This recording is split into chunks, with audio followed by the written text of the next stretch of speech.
Steve Kanaval here at BlogWorld 2008, the New Media Expo, in the Investor Village booth. Of course, we're serious.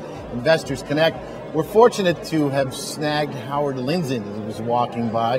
We put a net out to get him, and we got an interview with him, and it's great. He's really one of the influential guys in the space and had a tremendous success, I'm sure you all know, with WallStrip.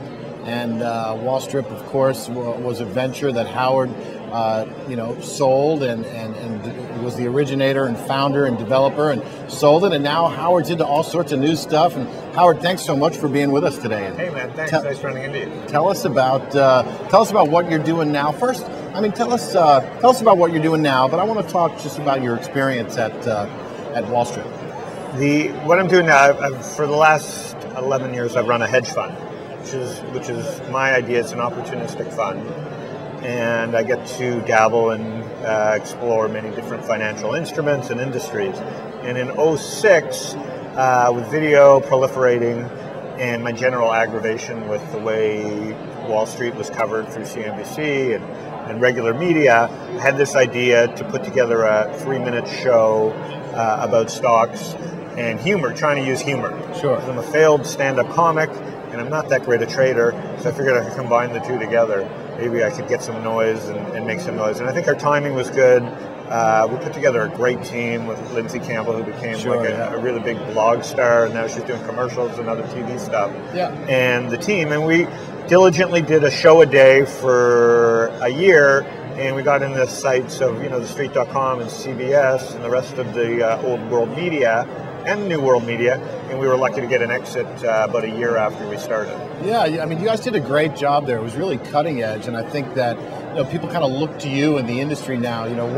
What things are you brewing back at the, what kind of home cooking are you going to be coming through now? You seem to be on the cutting edge, so tell us. Our audience loves to follow, love your product. Tell us about what you got going on. Well, first thing is I'm writing, which I love to do. I think I'm lucky in the sense that I don't really need to get paid for it, so I get to do it out of love. I have a job that pays me. Sure. And so I think that takes the pressure off of trying to write to gain viewers and traffic, and just write, and serendipitously hopefully people find you for the goodwill that you create. So I've been very lucky. Writing is what I love. Didn't know I wanted to be a writer, but that's kind of what I do.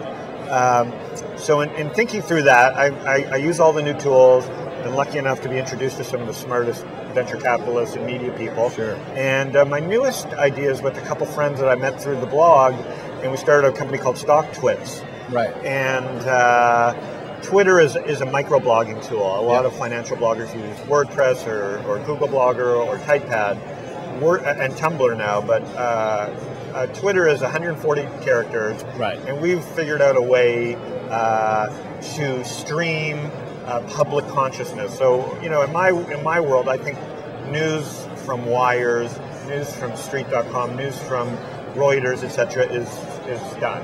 What I want is opinion on the news from people that I trust, and that's what we're building with StockTwits. Is the news hits, 1 million traders read it. What are the smartest guys saying about that news, and how are they reacting to it? Because that's all I care about. Yeah. News is a commodity. Sure. So that's my business, and I'm trying to develop a whole plan around that.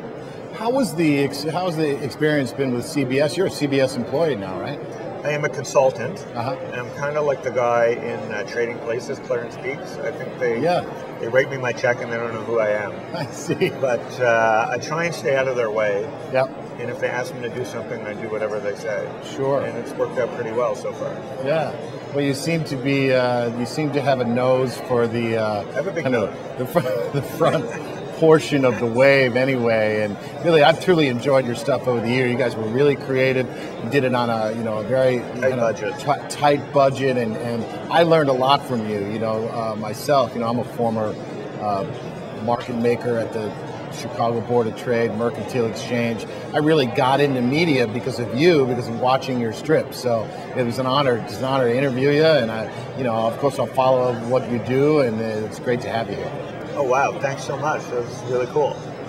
I really appreciate it, and keep up the good work, man. I know we've stayed in touch. It's good to put a face to the name. Yeah. Steve Kanaval here from BlogWorld 2008 at the Investor Village booth.